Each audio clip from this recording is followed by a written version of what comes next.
ये पंचम वेद निराला ज्योति जगाने वाला ये अमर जगत मुक्ति करते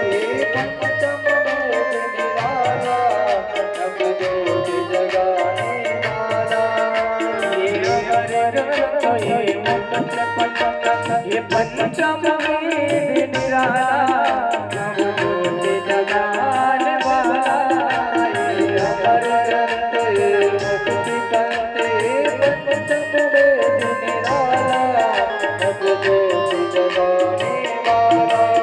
हरे नाम हरे हरे हरे नाम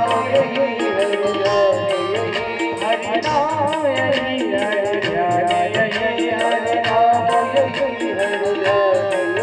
जग में मंगल किया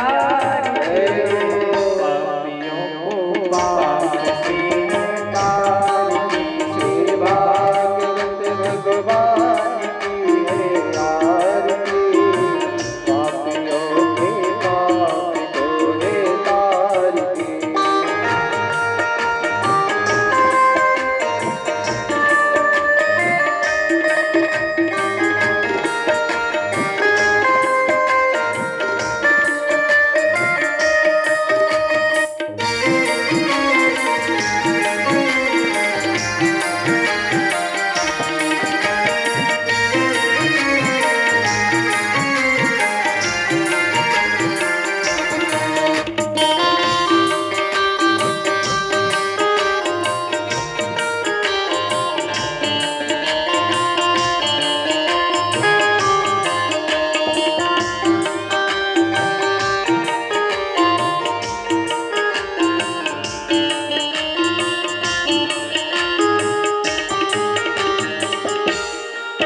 ये संत गीत पावन पापों को मिटाने वाला हरि दर्श कराने वाला ये संत गीत पावन पुनीत पापों को मिटाने वाला हरि दर्श कराने वाला ये संत गीत पावन पुनीत पापों को मिटाने वाला हरि दर्श कराने वाला ये संत गीत पावन पुनीत पापों को मिटाने वाला हरि दर्श कराने करनी दुख हरनी, ये सुख करनी दुख हरनी, ये सुख करनी दुख हरनी, सुख करनी दुख हरनी। श्री मधुसूदन की आरती पापियों पाप से हटाती, श्री भागवत भगवान की आरती पापियों को पाप से हटाती। मधुर बोल जगपथ बोल सदा बताने वाला, बिगड़ी को बनाने वाला। ये मधुर बोल जगपथ बोल सन्मार्ग बताने वाला, बिगड़ी को बनाने वाला। श्री राम यही घनश्याम यही, श्री राम यही घनश्याम यही, श्री राम यही घनश्याम यही, श्री राम यही घनश्याम यही। प्रभु महिमा की आरती पापियों पाप से हटाती, श्री भागवत भगवान की आरती पापियों को पाप से हटाती। कर्पूरी कारम सदा वदारम संसार दासम मुर्गेन्द्रहार, सदा वदनम निरारणे तव भवानी शतम्। मत्सारे माला पुष्कर तोरे, कृपाले माला चित्ते धराए, नित्यं कराय कदिगं कराय, नमः शिवाय नमः शिवाय। तुमेव माता पिता तुमेव, तुमेव बन्धु सखा तुमेव, तुमेव विद्याधरं तुमेव, तुमेव सर्वं देव देवा, तुमेव सर्वं देव देवा, तुमेव सर्वं देव देवा। हरे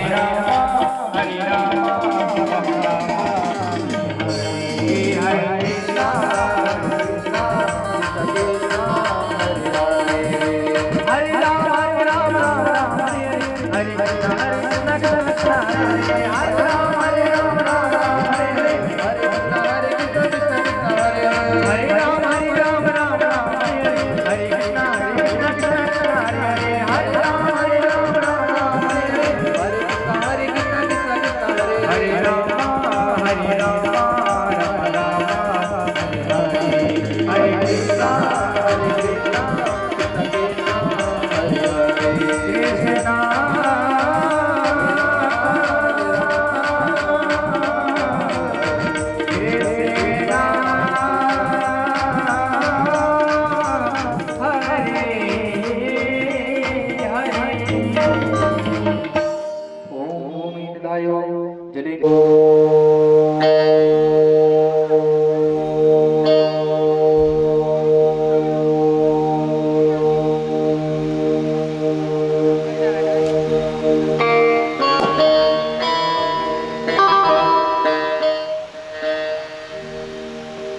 स्वस्ति श्री गणेशाय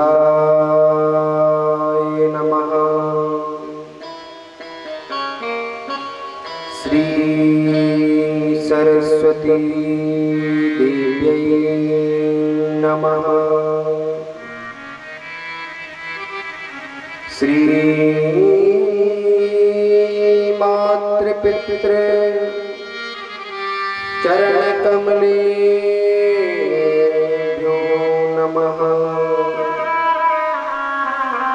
श्री गुरु चरणकमलेभ्यो नमः।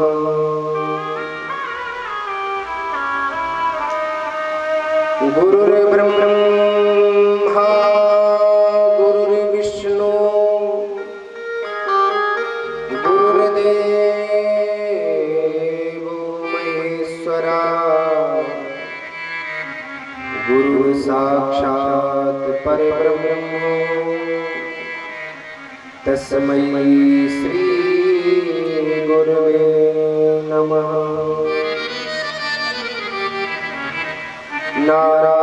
नारायणं नमस्कृत्य नरं चैव नरोत्तमम् देवीं सरस्वतीं व्यासं ततो जयमुदीरये।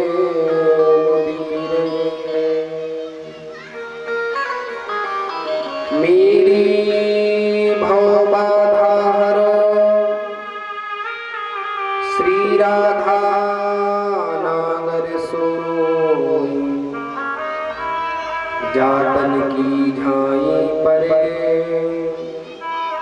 श्याम हरित दुति हो।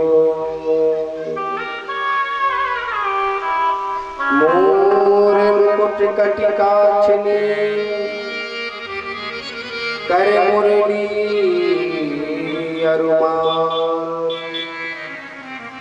यही मानिक मोर मन बसनो सदा बिहारी।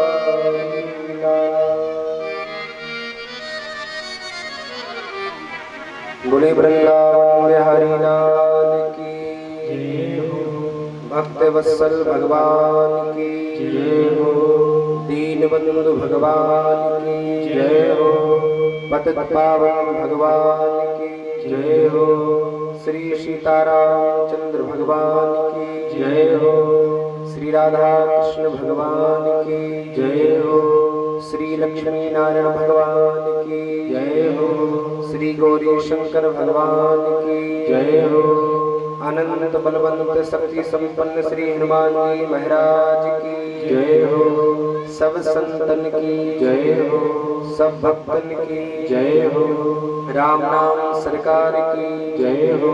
श्री सुखदेव जी महाराज की जय हो। व्यास नारायण भगवान की जय हो। आज के आनंद की जय हो। जय जय श्री राधे, जय जय श्री राधे, जय जय श्री राधे।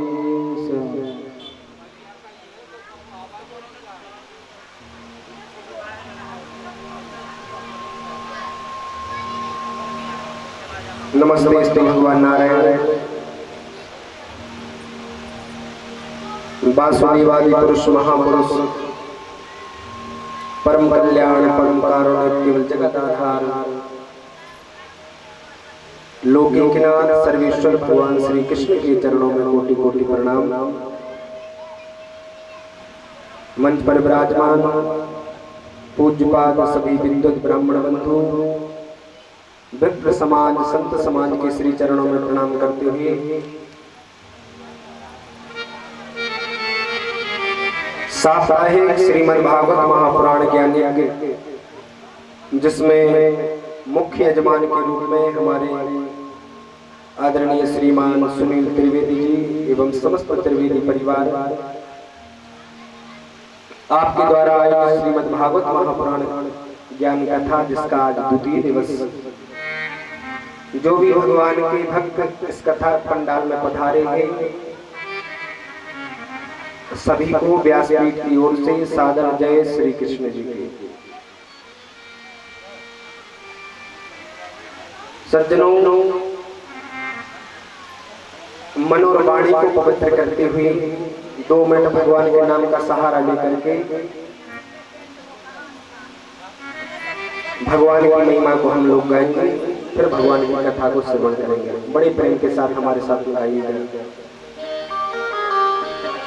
सिया राम जय राम, जय जय राम। सिया राम जय जय सिया राम। सिया राम जय राम, जय जय राम। सिया राम जय जय सिया राम। सिया राम जय राम, जय जय राम। सिया राम जय जय सिया राम। सिया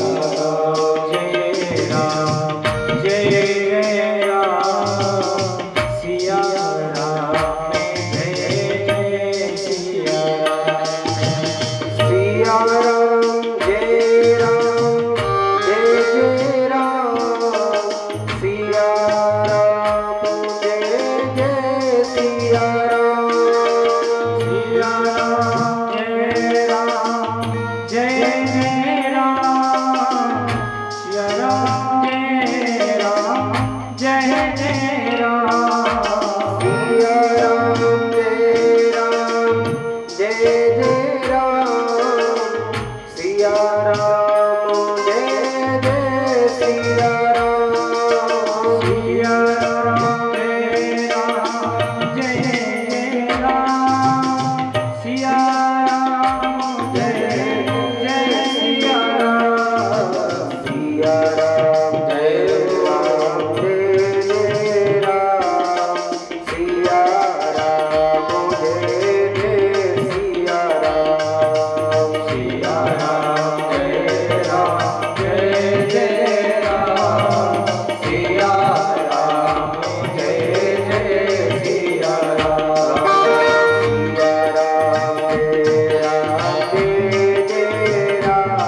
कथा सुनते हैं। सज्जनों, यह श्रीमद् भागवत महापुराण जो कथा है, इसमें 335 अध्याय है, 18,000 श्लोक है और 12 स्कंद है। कोई आपसे पूछे कि आपने श्रीमद् भागवत महापुराण की कथा सुनी, क्या है इसमें, तो हम आप लोगों को क्या कहना है, श्रीमद् भागवत महापुराण में 335 अध्याय है, 18,000 श्लोक है और 12 स्कंद है, जिसमें श्री वेदव्यास जी महाराज ने भगवान श्री कृष्ण का मंगलाचरण किया है। और सज्जनों, ये मंगलाचरण बड़ा ही सार्वभौमिक है, इसलिए तो विद्वानों ने इस मंगलाचरण के 108 अर्थ प्रकट कर दिए। वही वो परम सत्य है कौन, जिसका हम आप लोग ध्यान करते हैं। जैसे आप शिव महापुराण की कथा को सुने, जब शिव महापुराण की कथा को कही जाती है, उसके पहले शंकर जी की वंदना की जाएगी, राम कथा के पहले राम जी की वंदना की जाएगी, देवी भागवत के पहले देवी जी की वंदना की जाएगी। लेकिन भागवत अकेला ऐसा महापुराण है जिसके प्रारंभ में किसी भी देवी देवता का नाम नहीं लिया गया। भागवत में किसी भी देवी देवता का नाम नहीं लिया गया। भागवत में पुकारा गया है तो केवल और केवल सत्य को। भाई वो परम सत्य है कौन? लेकिन एक बात कहें, सत्य नाम से ही भगवान श्री कृष्ण को भागवत जी में पुकारा गया है। और वो हमारे भगवान कैसे हैं? बोले जो मथुरा में जन्म लेते ही भाग करके गोकुल में चले गए और अपने मामा कंस को भनक तक नहीं लगने दी, और गोकुल वृंदावन में आकर के ऐसी ऐसी मधुर मधुर लीलाएं की, इतनी मधुर मधुर लीलाएं की कि ब्रह्मा जी को भी उन्होंने मोह में डाल दिया।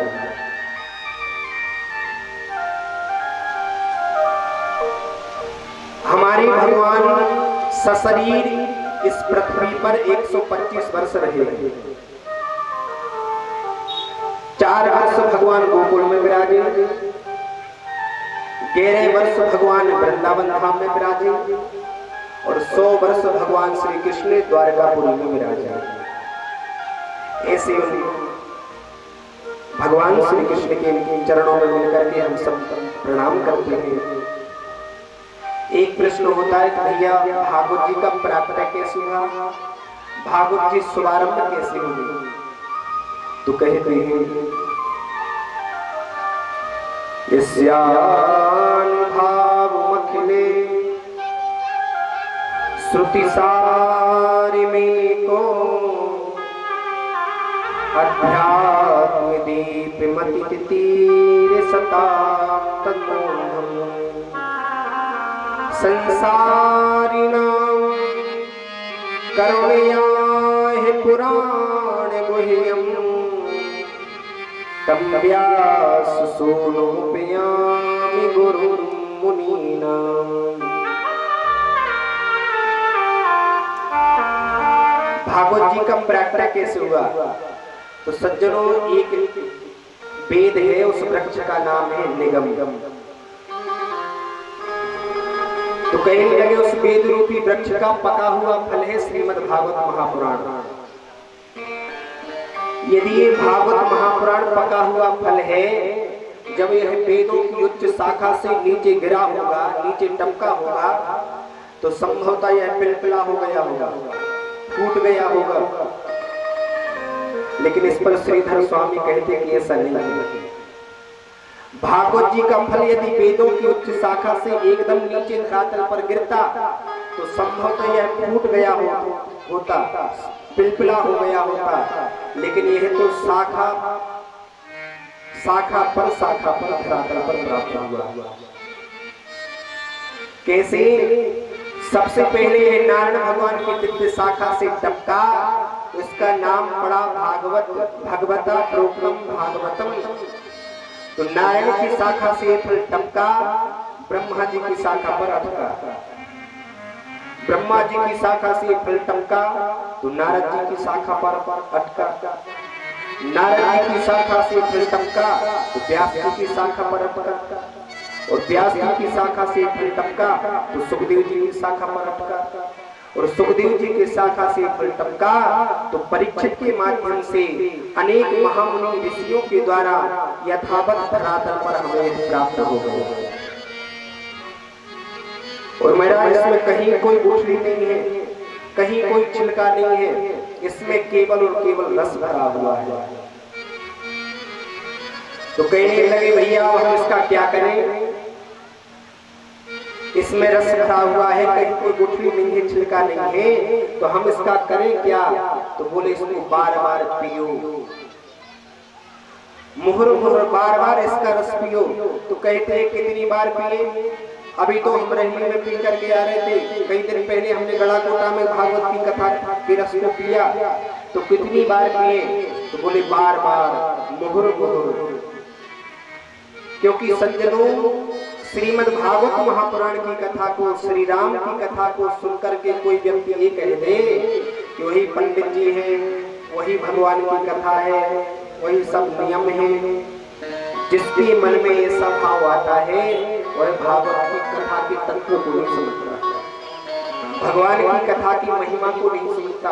क्योंकि इसको जितना सुनोगे उतना ही आनंद आता है। तुलसीदास जी ने कहा है रामचरित जी सुनत अघाई, रस विशेष जाना तिन नाई, और जिन हरि कथा सुनी नहीं गाना, श्रवण रंध्र ही भवन समाना। जो परमात्मा की कथा को सुनकर के कहते कि भैया कितनी बार सुने, वही तो कथा है, वही पंडित जी हैं। जिसके मन में ऐसा भाव आता है वह कथा के तत्व को नहीं समझता, कथा की महिमा को नहीं समझता। क्योंकि सज्जनों जितना पियोगे उतना ही आनंद बढ़ता जाता है। क्योंकि यह जो भागवत का फल है, यह श्री सुखदेव जी का सुख का मुख लगने से यह धरातल पर प्राप्त हुआ है।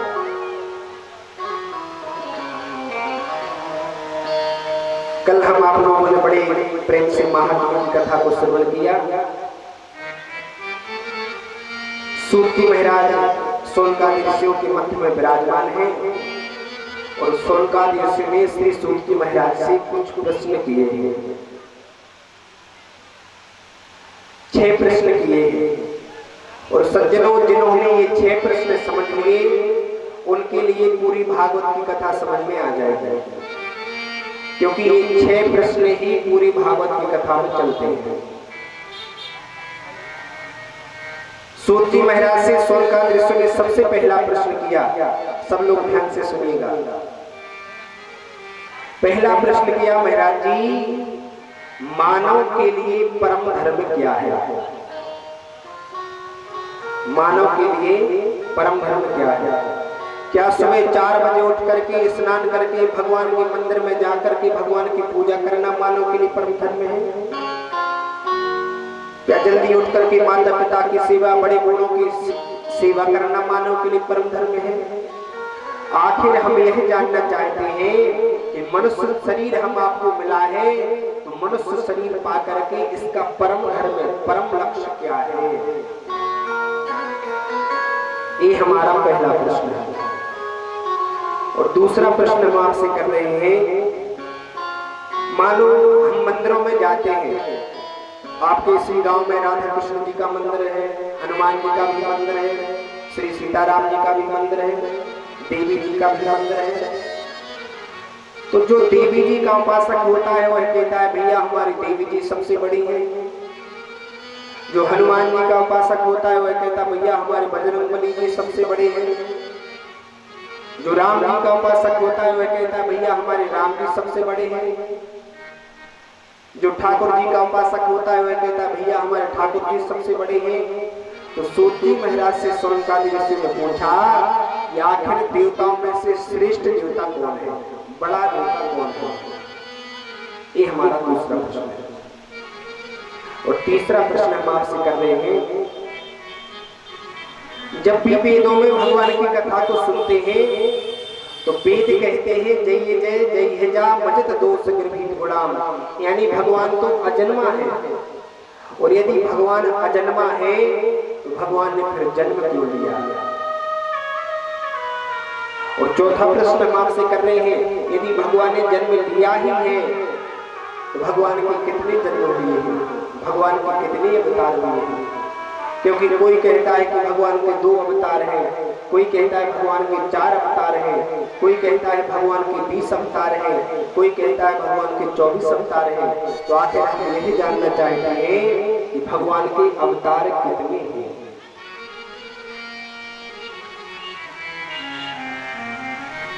पंचम प्रश्न हम आपसे कर रहे हैं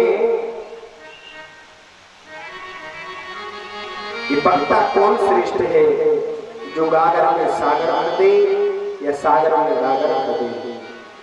और छठवां प्रश्न आपसे कर रहे हैं, भगवान श्री कृष्ण जब अपनी समस्त लीलाओं को पूर्ण करके अपने धाम को जाने लगे तब धर्मः कम शरणं गतः, यह धर्म किसकी शरण में गया है? ये हमारा छठवां प्रश्न है। सोनकादि ऋषियों के प्रश्नों को सुन करके सूत जी महाराज गदगद हो गए और गंभीर वाणी से कहते हैं, ऋषियों तुमने बहुत कल्याणकारी प्रश्न किए हैं, समाज हित में प्रश्न किए हैं, लेकिन इन प्रश्नों का उत्तर देने के पहले हम अपने गुरु जी के चरणों में प्रणाम करना चाहेंगे। क्योंकि सूत जी महाराज के गुरु जी हैं श्री सुखदेव जी महाराज। और सज्जनों, सुखदेव जी का जीवन इतना महत्वपूर्ण है, इतना महत्वपूर्ण है, ऐसा आदर्श चरित्र, ऐसा आदर्श जीवन जिन्होंने 12 वर्ष तक अपनी माता के गर्भ में वास किया है। ये सुखदेव जी महाराज गोलोक धाम में माता राधा रानी की गोद में खेला करते थे। तो एक दिन की बात है कि माता राधा रानी ने सुखदेव जी से कहा, बेटा मृत्यु लोक में चले जाओ और जन जन में भागवत धर्म का प्रचार प्रसार करो।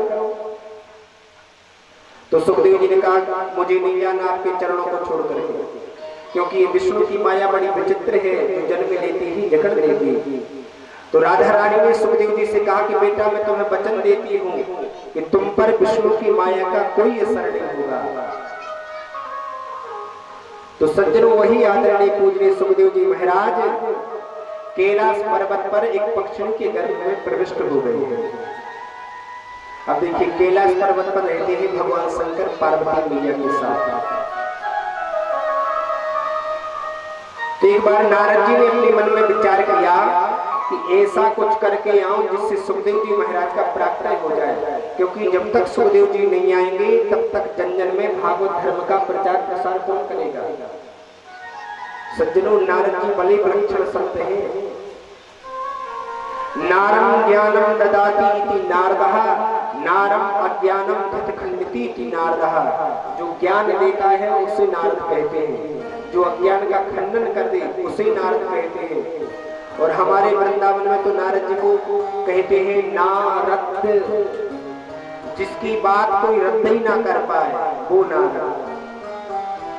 और भागवत जी में विशेषण मिला है नारद जी को कि नारदो देव दर्शनहा। नारद जी जिस किसी को भी मिले उसे भगवान जरूर मिले, ये नारद जी की विशेषता है। तो नारद जी ने एक बार अपने मन में विचार किया कि ब्रह्मा और ब्रह्मणी दोनों में झगड़ा तो करवा चुका हूं, लक्ष्मी और उनके पति विष्णु भगवान में लड़ाई झगड़ा करवा चुका हूं। अब लड़ाई झगड़ा नहीं हुआ है तो केवल शिव जी और पार्वती हुई। तो ऐसा कुछ करके आओ जिससे शंकर जी और पार्वती में झगड़ा हो जाए और सुखदेव जी महाराज का प्राकट्य हो जाए। तो नारद जी सीधे कैलाश पर्वत पर पहुंचे। भगवान शंकर तो आश्रम में तपस्या में लीन है, लेकिन माता पार्वती बैठी थी। और जो ही नारद जी के पास में गई तो माता पार्वती ने नारद जी के चरणों में प्रणाम किया। अरे आइए महाराज, बड़ी कृपा की, क्या बात है, बहुत दिनों में आने का कष्ट किया, कहाँ घूमते रहते हो? नारद जी ने कहा, क्या बताऊं माता जी, संसार के लोगों में सच्चा प्रेम नहीं रहा, सब एक दूसरे से बनावटी प्रेम करते हैं। जब तक हमारा स्वार्थ आपसे जुड़ा रहेगा तब तक हम भी आपसे खूब प्रेम करेंगे, लेकिन जो स्वार्थ खत्म सो प्रेम खत्म। क्योंकि हमारी आपकी पद्धति ही स्वार्थमय प्रेम की बन गई है। पति का पत्नी से स्वार्थ जुड़ा है, इसलिए पत्नी पति से प्रेम कर रही है। अगर माताएं 5 दिन अपने पति को भोजन बना करके ना दे तो कौन पति प्रेम करेगा अपनी पत्नी को? तो सब एक दूसरे से स्वार्थमय प्रेम कर रहे हैं। हमारी एक छोटी सी पत्रिका है, उसमें 50 बात लिखे हैं, जो पढ़ना चाहेगा आचार्य जी से ले सकता है। उसमें मैंने लिखा है, हे स्वार्थ तेरा धन्यवाद, एक तू ही है जिसने लोगों को आपस में जोड़ के रखा है। स्वार्थ ना हो तो आजकल का प्रेम भी ना हो। लेकिन सज्जनों, प्रेम कौन सार्थक है? बिन यौवन बिन रूप धन, बिन स्वार्थ हित जान, शुद्ध कामना ते रहित, प्रेम रहित रस खान।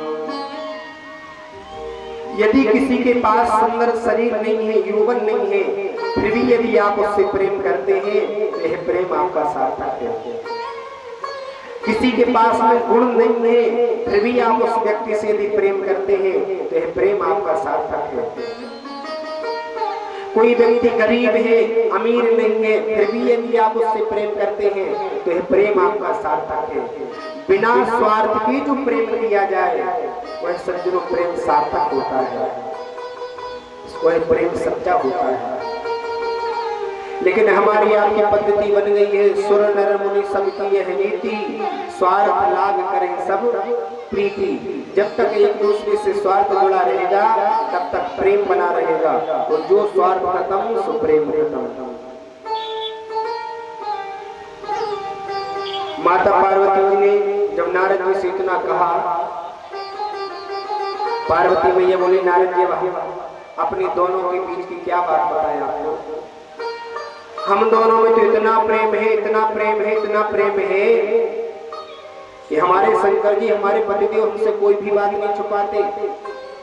जो गुरु मंत्र होता है उसकी शास्त्र मर्यादा होती है कि उसको गुप्त करके रखो, गोपनीयम गोपनीयम गोपनीयम, प्रथमता गुप्त करके रखो, गुप्त करके रखो। गुरु मंत्र किसी को बताने नहीं चाहिए।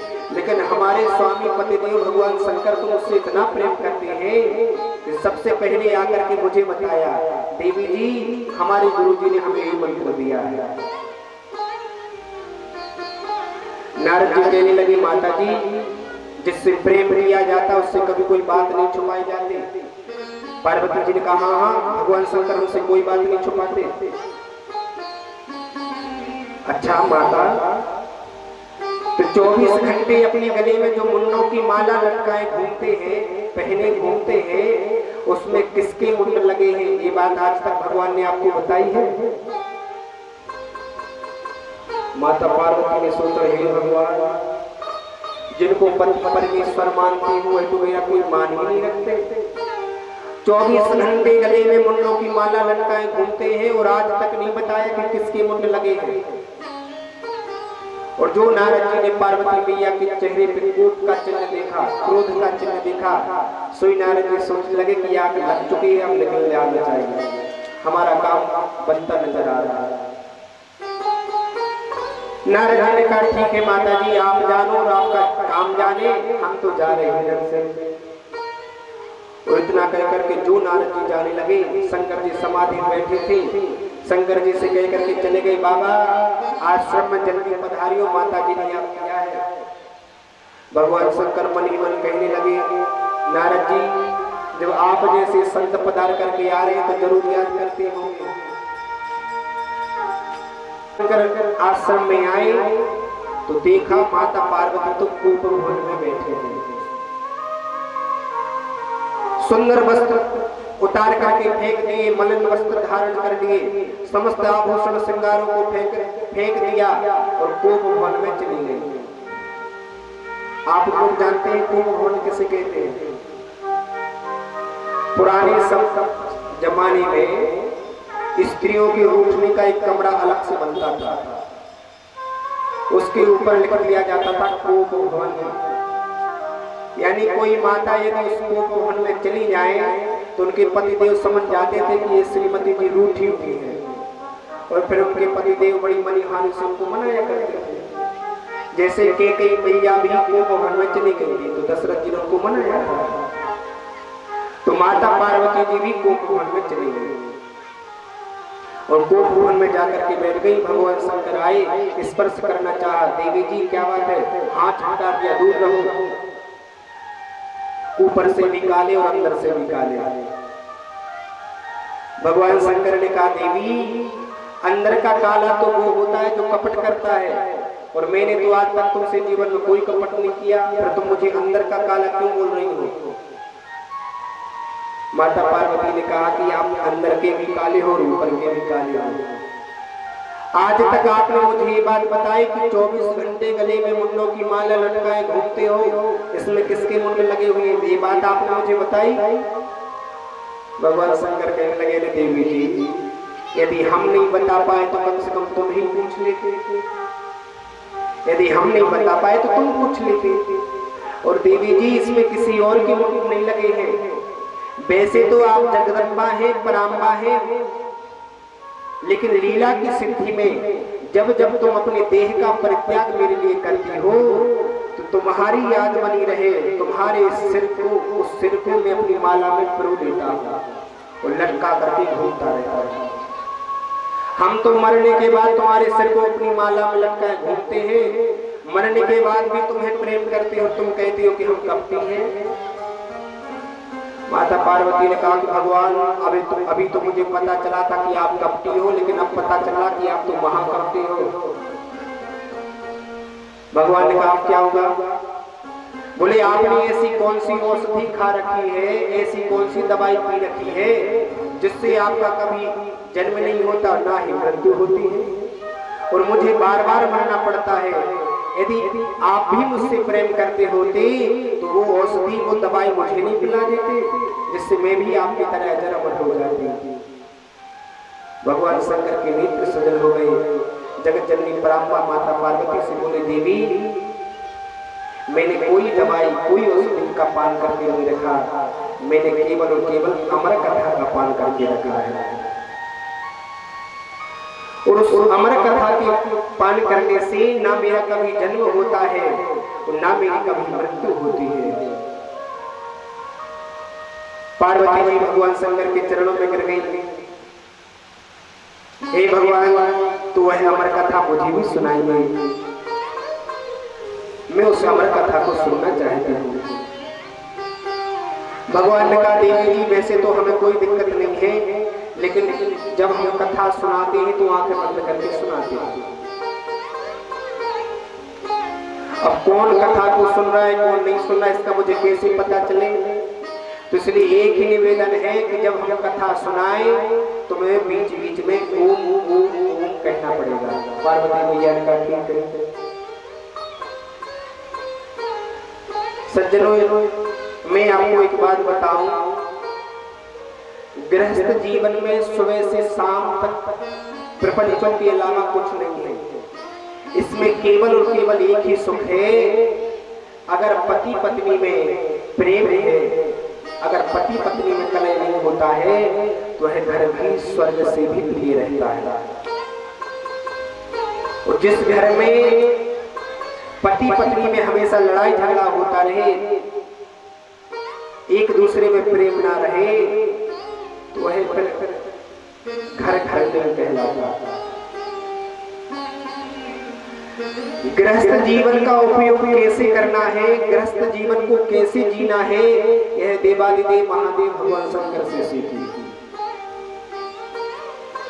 हमारे आपके जीवन में थोड़ी सी आपत्ति विपत्ति आई और हम मुरझा जाते हैं, हम उदास हो जाते हैं, लेकिन अपने गृहस्थ जीवन का उपयोग कैसे करना है यह भगवान शंकर से सीखी।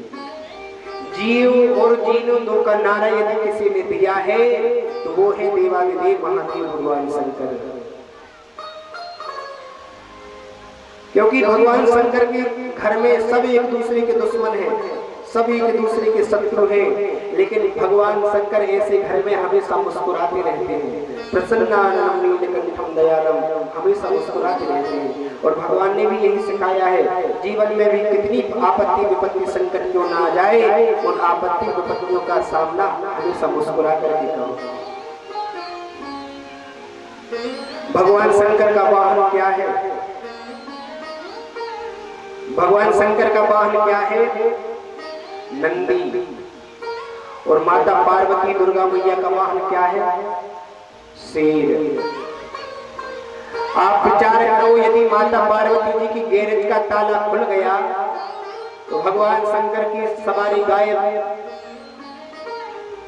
वाहन मूल, क्योंकि शेर मेल को वैसे ही खा लेता है। लेकिन भगवान शंकर के उस घर में बैल और शेर एक हौदी का पानी पी रहे हैं। जी और जीने दो का नारा यदि किसी ने दिया है तो वो है भगवान शंकर। एक दूसरे के शत्रु हैं, लेकिन फिर भी एक दूसरे के साथ में समय का उपयोग कर रहे हैं। इनके दो पुत्र हैं, बड़े हैं कार्तिकेय, और कार्तिकेय जी का वाहन क्या है? मोर। और भगवान शंकर के गले में क्या रहता है? सांप। तो सर्प मोर का दुश्मन। इनके छोटे बेटा है गणेश जी। गणेश जी का वाहन क्या है? चूहा। तो चूहा सर्प का दुश्मन, शेर बैल का दुश्मन, मोर सांप का दुश्मन, सब एक दूसरे के शत्रु बने बैठे हैं। लेकिन भगवान ऐसे घर को बड़ी आसानी से, बड़ी प्रसन्नता पूर्वक चलाते हैं। और इतना ही नहीं है, भगवान शंकर के मस्तक पर चंद्रमा विराजमान है, जटाओं में उनकी मानसिक पत्नी गंगा मैया भी विराजमान है। गंगा मैया जो है वो भगवान शंकर की मानसिक पत्नी है, आप लोगों को पता है? गंगा मैया जो है वो भगवान शंकर की मानसिक पत्नी है। ये जो गंगा मैया है ये हिमाचल की सबसे बड़ी पुत्री थी।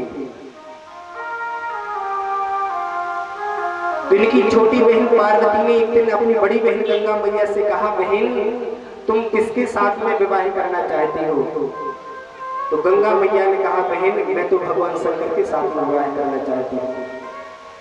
पार्वती जी को बड़ा आश्चर्य हुआ कि मैं भी भगवान शंकर को पति के रूप में चाहती हूँ और मेरी बड़ी बहन भी भगवान शंकर को पति के रूप में चाहती है।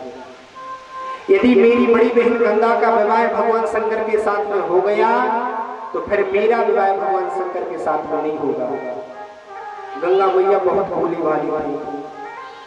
तो एक दिन की बात है कि पार्वती ने अपनी बड़ी बहन गंगा से कहा, बहन तुम्हें पता है कि हमारे हिमाचल नगर में दुर्वासा ऋषि का आगमन होने वाला है और दुर्वासा ऋषि बहुत सिद्ध महात्मा है। वह जिसको जो आशीर्वाद दे देते हैं उसकी वह मनोकामना पूर्ण हो जाती है। इसलिए आप भी यदि उनको प्रसन्न करना चाहते हो, दुर्वासा ऋषि को प्रसन्न करना चाहते हो, तो उनको प्रसन्न करने का तरीका मैं आपको बता देती हूँ। जो ही दुर्वासा ऋषि हमारे महल में आए, आप दरवाजे पर खड़ी रहना और जो ही दुर्वासा ऋषि सामने आए, एक लोटा जल भर करके उनके मुंह पर फेंक देना। ऐसा करोगे तो दुर्वासा ऋषि प्रसन्न हो जाएगा। और सज्जनों जैसे ही दुर्वासा ऋषि दरवाजे पर आए, गंगा मैया सामने खड़ी थी, एक लोटा जल भर करके दुर्वासा ऋषि के चेहरे पर फेंक दिया, मुख पर फेंक दिया। अब आप विचार करो, एक तो दुर्वासा ऋषि जो 24 घंटे क्रोध में भरे रहते हैं और ऊपर से उनके चेहरे पर कोई एक लोटा जल फेंक दे, क्या स्थिति बनी होगी? आंखें लाल हो गई, ओठ फड़कने लगे। अरे गंगा तुमने मेरे मुख पर जल फेंका है। वही जल अपने हाथ में लिया और श्राप दे दिया, जाओ गंगा तुमने मेरे ऊपर मेरे मुख पर जल फेंका है, इसलिए मैं तुम्हें श्राप देता हूं कि तू भी जल बन जा। गंगा मैया ने कहा, मुझे क्षमा करना, मैंने अनजाने में पार्वती ने जैसा मुझसे कहा था उनके कहने पर मैंने ऐसा किया है, मैंने जानबूझ करके थोड़ी ऐसा किया है। दुर्वासा ऋषि प्रसन्न हो गए, गंगा तो जल तो बनेगी पर साधारण जल नहीं मिलेगी। तुम विष्णु भगवान के चरणों से निकल करके और मेरी जटाओं में विराजमान रहोगे। ऐसा आशीर्वाद देकर के दुर्वासा ऋषि वहां से चले गए। लेकिन गंगा मैया को क्रोध आ गया। गंगा मैया ने पार्वती जी से कहा, बहन तुमने मुझसे एक संत का अपमान करवाया है, इसलिए जाओ मैं तुम्हें भी श्राप देती हूँ। भले ही शरीर से तुम देवादिदेव महादेव भगवान शंकर की पत्नी बनी रहोगी, लेकिन भगवान शंकर के पुत्रों की कभी मां नहीं बन सकोगी। मैं तुम्हें ऐसा श्राप देती हूँ। इसलिए सज्जनों, पार्वती मैया के यहाँ भगवान शंकर की कोई संतान नहीं हुई। जो कार्तिकेय जी है, कार्तिकेय जी का जन्म गंगा मैया के द्वारा हुआ है और गणेश जी महाराज मेल से उत्पन्न हुए हैं। श्राप दिया था गंगा मैया ने, भले ही तुम शरीर से शंकर भगवान की अर्धांगिनी पत्नी बनोगी, लेकिन तुम शंकर के बच्चों की कभी मां नहीं बन सकती। और इसके बाद गंगा मैया ने कठोर तपस्या की, इतनी तपस्या की भगवान शंकर प्रकट हो गए। मांगो गंगा क्या चाहिए? तब गंगा जी ने 2 वरदान मांगे। हे भगवान शंकर, पहला वरदान तो आप मुझे दो, भले ही मैं स्त्री नहीं बन सकी कोई बात नहीं, लेकिन आपकी पहली संतान मेरे द्वारा ही हो, ऐसा वरदान दीजिए। भगवान शंकर ने कह दिया था तथास्तु। और दूसरा वरदान गंगा मैया ने भगवान शंकर से मांगा था, हे प्रभु शरीर से मैं आपकी पत्नी नहीं बन सकी कोई बात नहीं, लेकिन मैं मन से सदा आपकी पत्नी बनी रहूं। मेरा नाम सदा सदा के लिए आपके साथ में जुड़ा रहे, ऐसी आपसे कामना करती हूँ। भगवान शंकर ने कह दिया तथास्तु। तब से गंगा मैया भगवान शंकर की मानसिक पत्नी बन गई और गंगा मैया का नाम भगवान शंकर के साथ में जुड़ गया। हम लोग गंगा जी में स्नान करने के लिए जाते हैं तो क्या बोलते हैं? हर हर गंगे, हर हर गंगे। हर हर जो नाम है वो है भगवान शंकर का नाम है। तो भगवान शंकर के मस्तक पर चंद्रमा, जटाओं में गंगा जी भी विराजमान है, मानसिक पत्नी। लेकिन उस घर में रह करके भगवान शंकर हमेशा मुस्कुराते रहेंगे। तो आज पार्वती मैया ने भगवान शंकर से कहा, हे प्रभु वह अमर कथा आप मुझे भी सुनाइए। भगवान ने कहा ठीक है मैं सुनाऊंगा, पर तुम्हें बीच बीच में ओम ओम कहना पड़ेगा, क्योंकि मैं तो आंख बंद करके कथा सुनाता हूँ। अब कौन सुन रहा है कौन नहीं सुन रहा है इसका मुझे कैसे पता चले? इसलिए बीच बीच में ओम ओम कहना जरूर पड़ेगा। पार्वती जी ने कहा ठीक है। और सज्जनों, भगवान शंकर ने कथा को सुनाने के पूर्व अपने डमरू को बजाया और जहां जहां डमरू की आवाज गई वहां से सारे पशु पक्षी सब भाग गए। यहाँ तक कि जिनके गर्भ में सुखदेव जी थे वह सुख और पक्षी दोनों छोड़ करके उस अंडे को छोड़ करके भाग गए। अब कैलाश पर्वत पर केवल शंकर जी, पार्वती जी और उनके पीछे पड़ा हुआ गंगा जरूर है। और भगवान शंकर ने कथा सुनानी प्रारंभ कर। पहले दिन की कथा का जो ही विश्राम हुआ वह अंडा फूट गया और उसमें से एक पक्षी निकल आया। वह पक्षी भी बैठ करके भगवान शंकर के मुख से कथा सुनने लगा।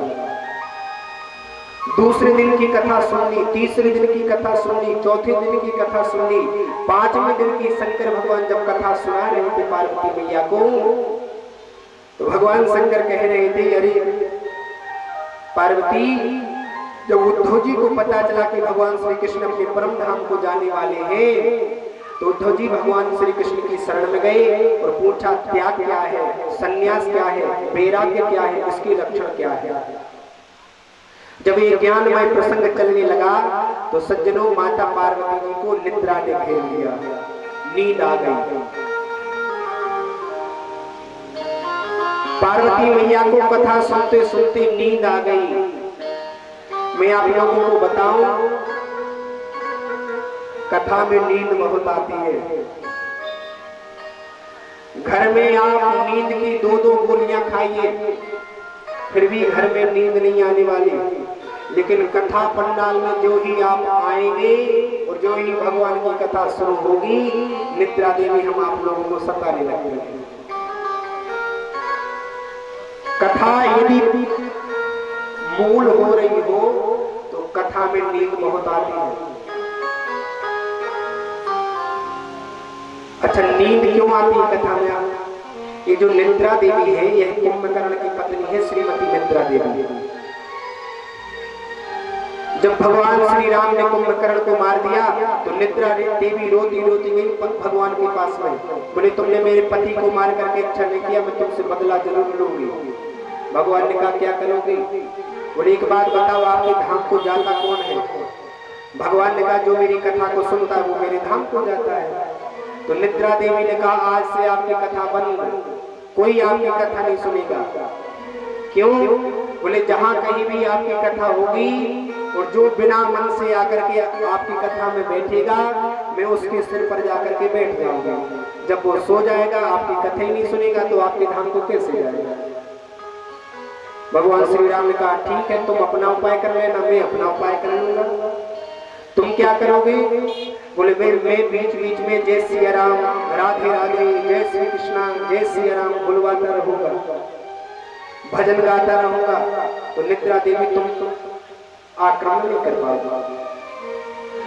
तो श्रीमती निद्रा देवी है कुंभकर्ण की पत्नी और इनकी दो संतान हैं, एक है लड़का और एक है लड़की। लड़का का नाम है झपका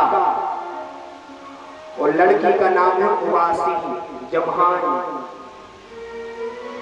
तो सज्जनों, जहां कहीं पर भी कथा होती है, निद्रा देवी पंडाल से बाहर आकर के बैठ जाती है और जो ही कोई व्यक्ति अश्रद्धा से आता है, भगवान की कथा को बेमन से सुनता है, सबसे पहले निद्रा देवी अपने बेटे से कहती जाओ उसके ऊपर वह जाकर के बैठ जाओ।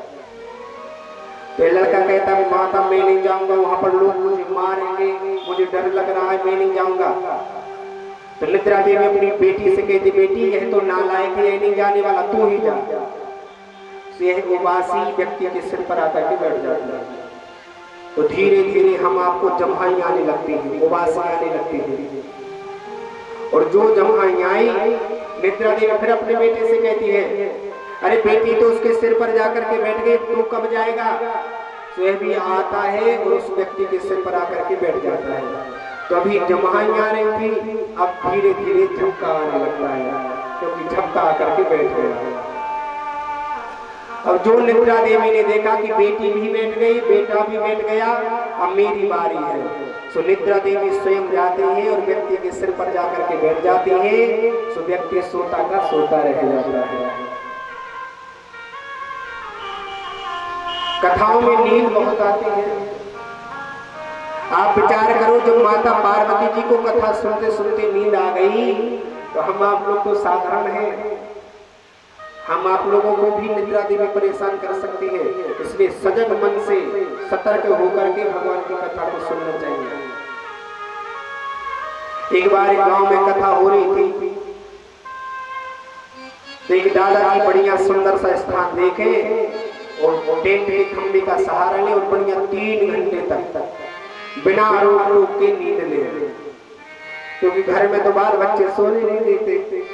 सोते हैं तो दादाजी की धोती पकड़ करके खींचने लगते हैं, दादाजी को सोने नहीं देते। तो दादाजी बढ़िया खंबे का सहारा ले और 3 घंटे की बिना रोक टोक के नींद ले। 4 दिन हो गए। पंडित जी ने देखा कि दादाजी तो हर दिन कथा में आते और सो जाते हैं। तो दादाजी के साथ एक छोटा सा लड़का आता था। तो पंडित जी ने लड़के को अपने पास बुलाया और कहा बेटा ये कौन है तुम्हारे? उसने कहा ये हमारे दादाजी हैं। अच्छा दादाजी हैं, लेकिन ये तो कथा में आकर के सो जाते हैं। उसने कहा महाराज जी हमारे दादा यही करते हैं, जब भी गांव में कथा होती है तो 7 दिन की मेरी भी छुट्टी करवा देते हैं और मुझे अपने साथ में लेकर के जाते हैं और खंबे का सहारा लेकर के 3 घंटे की नींद लेते हैं। तो पंडित जी ने उस बच्चे से कहा कि बेटा आज मैं तुम्हें 1 रुपया दे रहा हूं, तुम्हें 1 रुपया दे रहा हूं और इस 1 रुपये के बदले में तुम अपने दादाजी को कथा में नहीं सोने देना। और पंडित जी ने 1 रुपया बच्चे को दे दिया।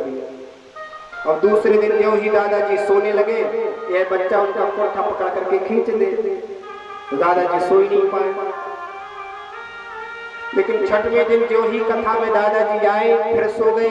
पंडित जी ने फिर बुलाया उस बच्चे को, बेटा मैंने कल तुम्हें 1 रुपया दिया था और कहा था अपने दादाजी को कथा में नहीं सोने देना।